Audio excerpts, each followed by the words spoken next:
தேர்தல் வந்தால் விவசாயிகள்லாம் இந்த நாட்டினுடைய முதுகெலும்புன்னு சொல்கிறாங்க. தேர்தல் முடிஞ்சிருச்சுன்னா நாங்கள் இந்த நாட்டினுடைய அடிமைகள் மாதிரி. ஜனநாயக நாட்டில் எங்கே வேணாலும் போகலாம், என்ன வேணாலும் உரிமையை கேட்கலாம். அரசுக்கோ பொதுமக்களோ இடைஞ்சல் செய்யாமல் நடந்துக்கிறது தான் நியாயமான கோரிக்கை, நியாயமான அரசியலமைப்பு சட்டத்தில் கூறியிருந்த உரிமை. இன்றைக்கி நாங்கள் இந்த ரிசர்வ் பேங்க் ஆஃப் இந்தியாவில் ஆம்பட்ஸ்மேனில் விவசாயியை ஏமாத்துகிறான், பேங்க்கு ஃபைனான்ஸ் கம்பெனிலாம் ஏமாத்துறாங்க, 48 வாரம் பணம் கட்டினா போதுங்கிறாங்க, அப்புறம் 80 ரூபா கட்டணும்னு சொல்கிறாங்க.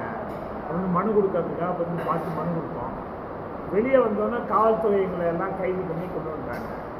எதுக்காக கைது பண்ணாங்கன்னு தெரியல. கைது பண்ணி முதல்ல ஒரு கல்யாணத்துக்கு காவல்துறை கல்யாண மண்டபத்துக்கு கொண்டு போனாங்க, அப்புறம் ஒரு தாய் வீட்டு மண்டபத்துக்கு கொண்டு போனாங்க. இப்போ கடைசியாக நம்ம ஆர்நாட்டு வேளாளர் சட்டத்துக்கு கொண்டுருக்காங்க. இது எதுக்காக அப்படி விவசாய கைது பண்ணுறாங்க? விவசாயின்னா இந்த நாட்டுடைய அடிமைன்னு நினைக்கிறாங்களான்னு தெரியல. அதில் எங்களுடைய கோரிக்கையெல்லாம் எங்களை உடனே விட்டுறணும். விடலைன்னா எங்களை ரிமாண்ட் பண்ணி ஜெயிலுக்கு அனுப்பணும்.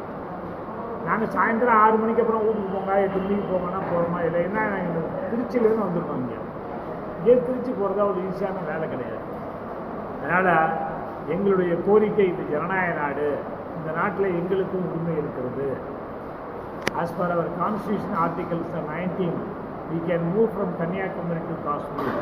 We have the right to demand our rights. But what is the reason behind it? We don't know. So Modi ji came, the Prime Minister Modi ji came here, so that's the reason they have arrested us.